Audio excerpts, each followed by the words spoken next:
જમતા નથી. મૂર્તિ અગાડી ગમે તેટલા થાર બળીને મૂકીએ પણ મૂર્તિ કોઈ દિવસ ખાતે, પરંતુ આપણે અગ્નિમાં એની આહુતિ આપીએ તો વાતાવરણમાં સૂક્ષ્મ સ્વરૂપે દેવતાઓની શક્તિ છે. દેવતાઓને શરીર હોતા નથી, સૂક્ષ્મ સ્વરૂપે છે. તો એ સુગંધિત દ્રવ્ય લઈ અને પોતે તૃપ્ત થતા હોય છે. એટલા માટે યજ્ઞ સનાતન ધર્મનો પિતા છે. આપણે હિન્દુ લોકો યજ્ઞ કરીએ છીએ. સદગુરુ કબીર સાહેબની આરતી હોય તો એની જ્યોત પ્રગટાવીએ છીએ. સત્યનારાયણ ભગવાનની કથા હોય તો પ્રસાદ ધરાવવા માટે નાળા લઈએ છીએ. ખેતરમાંથી પાક લેવાનો હોય, ક્ષેત્રપાલ દેવતાને પણ નાળીએ સુખડી આપણે થોડા નાળા લઈને અંદર જમાડીએ છીએ. મુસલમાન લોકો મસ્જિદમાં જઈને અગરબત્તી પ્રગટાવે, ખ્રિસ્તી લોકો દેવળમાં જઈને મીણબત્તી પ્રગટાવે, પારસી લોકો અગિયારીમાં જઈને અગિયારીની પૂજા કરે, પણ અગ્નિની પૂજા કર્યા વગર કોઈને ચાલતો નથી.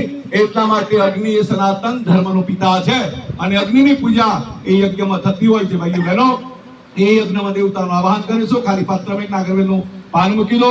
ભગવાનના પ્રતિક રૂપે એક સોપારી એ પરમાત્માનું સ્વરૂપ છે. આવો પહેલા ગણપતિ ભગવાનનું આવાહન કરીશું. ગુરુનું આવાહન કર્યું છે, માં ગાયત્રીનું આવાહન કર્યું છે. વિવેકના દેવતા, સંસ્કારના દેવતા. અવળેજ ભાદરવાની અંદર આપણે ભાદરવા ચોથ થી અનંત ચતુર્દશી સુધી આપણે ગણપતિની પૂજા કરી. ચારે બાજુ બધે શેરીઓમાં લોકોએ પૂજા કરી, પરંતુ હજુ વિવેકવાળી પૂજા થતી નથી. ગણપતિની પૂજા વિવેકવાળી થતી નથી. યાદ રાખીએ, લોકો જેમ તેમ ગણપતિની પૂજા કરે, પીધેલા લાવે અને પીધેલા વળાવવા જાય.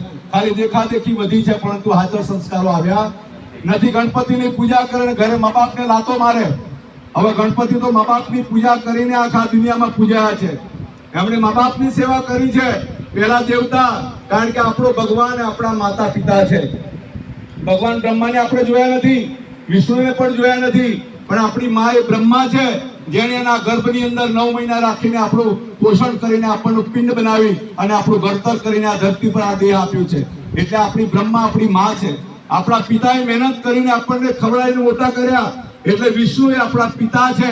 અને જેણે આ જન્મ મળ્યો, કેવું જીવન જીવવું એનું જ્ઞાન આપ્યું આપણા સદગુરુ છે. અને એટલા માટે આ 3 દેવતાઓ છે: માતૃદેવો ભવ, પિતૃદેવો ભવ, આચાર્ય દેવો ભવ, અને ચોથા છે અતિથિ દેવો ભવ. આપણી ભારતીય સંસ્કૃતિના 4 દેવતાઓ છે ભાઈઓ બહેનો.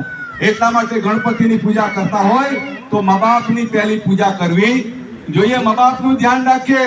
આજે મા બાપનું ધ્યાન લોકો ઘણા રાખે છે ને અડધા રાખતા નથી. ગરડા થાય એટલે છેડી બહેન ફૂટેલી ખાટલી અંદર હુવાડી રાખે, હે, જેવું તેવું થાળું આપી રાખે ને એમાં ઊંચા હાથે બધું ખાવાનું આવે કે જાણે કોઈ ભિખારીને આપતા હોય એમ, હે.